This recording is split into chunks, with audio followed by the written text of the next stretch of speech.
Oh, I knew looking at the camera. Is that where I'm? Okay, I just want to make sure I'm here, bro. You good now? Yeah. You sure? Yeah, let's get it, bro. All right. You ready? You ready for this? Hello, audience. All right, we are back once more. We are talking trades. We're talking the is it the sex? That's not the sexiest position, but it's the most important. Well, is it the most important position? It's the most important single position. Okay, all right. Quarterback. I would argue. Quarterback trade. So you got to know who we're talking about. It was a quarterback for a quarterback plus some picks. Anytime you're dealing with the Los Angeles Rams, you know there's picks involved. Because that's what they do. This is couchpotatogm.com is the website. Couch Potato General Manager is the YouTube channel. You know it because you are on it. Go ahead and hit that subscribe and like button, and go ahead and share that content. Don't be selfish.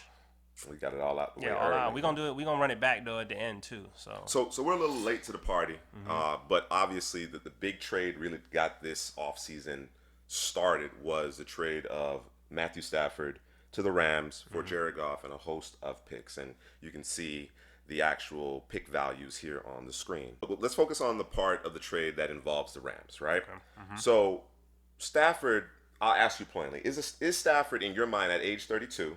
All right, having had some injuries, some back problems, all right, 0-3 in the playoffs, Right. lay it all out, right? Yeah. Is he an upgrade to Jared Goff? Yes. Okay. Why? The arm, the intelligence. He's a more seasoned. Call Jared Goff stupid? Nah, I mean he ain't Matthew Stafford. What was Wonderlic? Listen, if there's anybody out there, I want you to raise your hand. I want you to go down in the comment section. I want you to tell me you think Goff is better than Stafford. And then when you do that, I want you to tell me why, okay? I need the pros, I need the cons, okay? But as far as I'm concerned, Matthew Stafford is far and above a better quarterback than Jared Goff, period. Yeah, I would agree with you. I think Stafford clearly is a more talented passer. I don't think there's any debate about that, whether there's a 6, 7, 8-year gap between the two. Right. There's really, to me, in my opinion, there's no contest with respect to that. So with that being said, considering that he is a more talented passer, and I think that's ultimately what the Rams were looking for, and they paid a hefty price in order to acquire that skill set. Right. What's your expectation? How do you think the actual the commodities that they gave up in order to acquire Matthew Stafford were worth it? Now, obviously, the Rams for quite some time now have done this over and over, where they are offing or sending away picks year in and year out. They have not had a first-round selection since Jared Goff in 2016, and the earliest that they may have a first-round selection is in 2024 because of a series of other trades, including most recently the Stafford trade, and then before that, Jalen Ramsey, which cost them a pair of first-round picks. I got the names: Sammy Watkins, Marcus Peters, Brandon Cooks, Talib, Jalen Ramsey, Dante Fowler. These are all guys they traded for and gave up picks for. So there you have it. And, of course, what that signifies is that the Rams front office, the organization, they don't have a problem pushing all their chips to the middle of the table and going for it.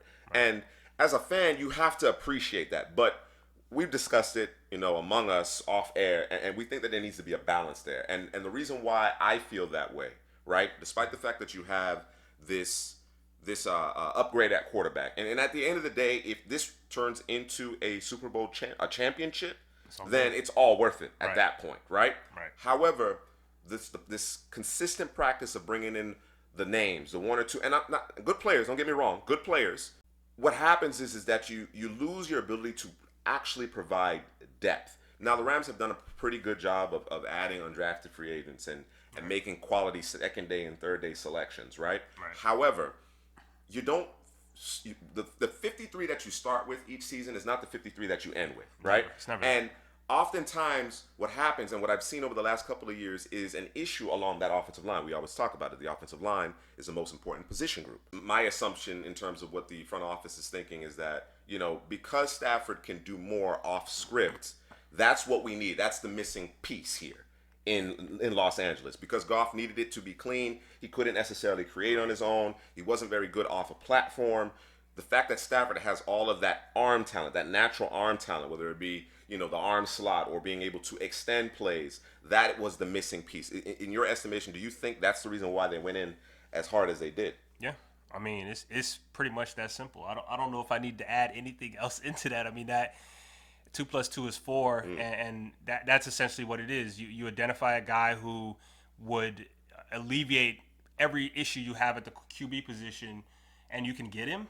Sure. And you're known to be a team that will go and again put all your chips in the middle and get that guy. You go and you do it, and you live with the consequences later on. And listen,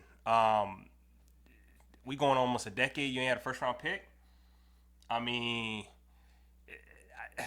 listen,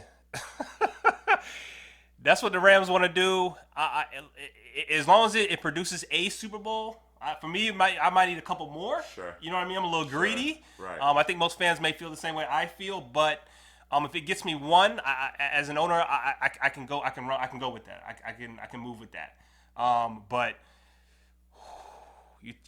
this is one of those situations where if it doesn't work out, you're not talking about 2-3 years of being pushed back. We talking 4, 5, 6 years of just kind of treading water or being underwater until you're able to, get that first round pick those next couple of years. So I mean, this is, and again, I don't know that this Stafford fixes all of it, because again, we go back to the offensive line. You had the most, the sexiest, the probably the most talented quarterback in the league this year in the Super Bowl, and what happened? What was the issue? Because it wasn't really him. He was running for his life. Okay, so, and not to say Matthew Stafford isn't athletic and can move around and, like you said, change the platform on which he throws and can move around a little bit and is a gamer, but he ain't Patrick Mahomes. And if the offensive line ain't right, what are we talking about? So I hope they got a plan, because I know what the defensive plan is. I know what the weapons on the outside in terms of the offense. I know what the running backs are, but what's the plan up front to continue to protect the quarterback so he can get the ball out and do what needs to be done? Because you can scheme it up as much as you want, but if I can't get enough time to get the ball out, it really doesn't matter who's back there. So do you trust the powers that be, that's Sean McVay? And I'm glad you segued to Sean McVay, because to me, in my opinion, Sean McVay's gotten a pass. Okay. Jared Goff has been a Shots very fired. convenient scapegoat, and don't get me wrong, a lot of that falls squarely on Jared Goff's shoulders. However, I watched that all 22, watching these games over and over. I know everything really fell apart after that Jets loss. Right. The Jets were looking like a 0-16 candidate, and they happened to pull off that win. Right. There was just some play calls during that game in critical times that it just did not make any sense. As much as we lauded praise on Sean McVay when he initially came in, right? The thing is, when I look back on it, hindsight being 2020, is that it was so bad during that year of Jeff Fisher and just a complete lack of know-how on the offensive side of the ball that anything would have been amazing. Right. Turns out Sean McVay was really good. Right. He was really good. However, the league has, every season, they've caught up a little bit more. Right. They've caught up a little bit more. Right? Now you don't have a dominant offensive line. Right. You understand what I'm saying? Now you don't have that quintessential deep threat to stretch teams vertically. That's one of the biggest issues with the Rams offense this past season, is that they didn't have a Brandon Cooks or they didn't have a Sammy Watkins to take the top off the defense. All right? So now you're shrinking the field. You don't use your two tight ends that provide the tight end, the actual mismatches on a consistent basis. He just kept on getting a pass. You understand what I'm saying? The amount of times that, and people will the individuals that will watch the box scores, right?